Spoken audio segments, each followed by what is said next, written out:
जब भी आपको लगे और लोग आकर ज्ञान दें कि भैया 10 साल में तो बस मोदी ही मोदी हैं, तो मैं आपको 3 बड़े डेटा पॉइंट दे रहा हूं, उसको आप याद रखिए।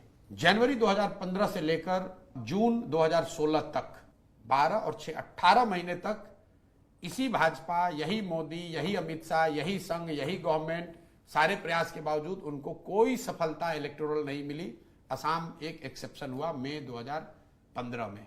2015 जनवरी में वो आम आदमी पार्टी से दिल्ली में हारे, नवंबर में महागठबंधन से हारे, मई में बंगाल, तमिलनाडु जैसे जगह पर हारे। लेकिन एक चीज जो उनको बचा ले गई वो असम में जीत। ये वो फेज है जब पहली बार बीजेपी की तब की सीनियर लीडरशिप ने ओपन पत्र लिखा था कि भाई जो पार्टी की कार्य पद्धति है इसको सुधारने की, बेहतर करने की जरूरत है। Opposition could not capitalise on that 15 months. ये पहला इंस्टेंस था। तब मोदी नए थे, सरकार की इतनी कोई बहुत बड़ी अचीवमेंट नहीं थी। स्वच्छ भारत, योगा को छोड़कर, कोई जनधन, 2-3 बातों को छोड़कर अभी वो मतलब अभी जम ही रहे थे। आपके पास शुरुआती 15 महीने में ये मौका आया था, लेकिन ऑपोजिशन पार्टी के लीडर्स ने उस समय क्या सोचा, अरे 5 साल में आए हैं, खुद ही जनता नाराज हो जाएगी, हट जाएगी। So you allowed them to make a come back.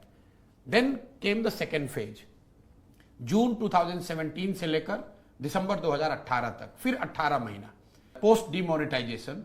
UP में तो उनको तुरंत सफलता मिली, लेकिन जब डीमोनेटाइजेशन की वजह से जो सोशल इकोनॉमिकल जो अनरेस्ट नीचे हुआ, उसका असर ये हुआ कि 6 महीने बाद तक, मतलब 2017 जून से आपने देखा गुजरात में एक आंदोलन शुरू हुआ, पटेल आंदोलन। और गुजरात में नवंबर में जो चुनाव हुए 2017 में, करीब करीब भाजपा चुनाव हार गई थी। फिर 2018 में वो कर्नाटक हारे, 2018 में मध्य प्रदेश, छत्तीसगढ़ और राजस्थान हारे। मतलब पूरे 1.5 बरस तक बीजेपी को कोई सफलता नहीं मिली। Congress had a time, opposition had a time to make a comeback. They made a huge mistake, they blundered in Lok Sabha, BJP made a comeback. This was second. ये एक दिन का फेज नहीं मैं बता रहा हूं, 15-15, 18-18 महीनों का फेज रहा है। फिर तीसरा मौका, पोस्ट कोविड सेकेंड राउंड। पहली बार अगर आप सर्वे देखेंगे, मोदी जी की personal popularity went down post Covid second round.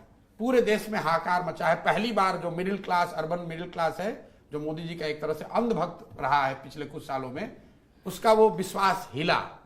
जो कोविड में जब आपने क्राइसिस देखी, MOTN का सर्वे आप उठाकर देखिए, पहली बार मोदी का जो पर्सनल पॉपुलैरिटी अप्रूवल रेटिंग है, that was lowest in June 2021। उसके बाद बंगाल में उनको मैसिव हार हुई। That was the time when you could have mount a challenge. What did you do? For 1.5 years you are sitting at home. Covid में कोई opposition leader, कोई party, किसी नेता ने कोई प्रयास किया हुआ बता दीजिए। Slowly he again made a comeback. तो अगर आप 3 बड़े मौके 10 साल में, कम से कम 15-15 महीने के 2 और 1 साल का 1 मौका ऑपोजिशन और ऑपोजिशन पार्टी के लीडर्स के सामने आया है, you couldn't capitalise on it. तो अगर आप कैच छोड़ोगे तो बैट्समैन 100 रन बना ही देगा भाई, and specially if is a good batsman, he is going to make you pay for it. तो ऐसा नहीं है, मैं बार बार आपको कह रहा हूं, ऐसा नहीं है कि 10 साल में कोई चैलेंज नहीं हुआ है, कहीं वो चुनाव नहीं हारे। ये तो जब आप पीछे बैठ के देखते हो भैया 10 साल से लगातार वही बने हुए। But there has been phases, prolonged phases, when they were on back foot, they were not knowing what to do,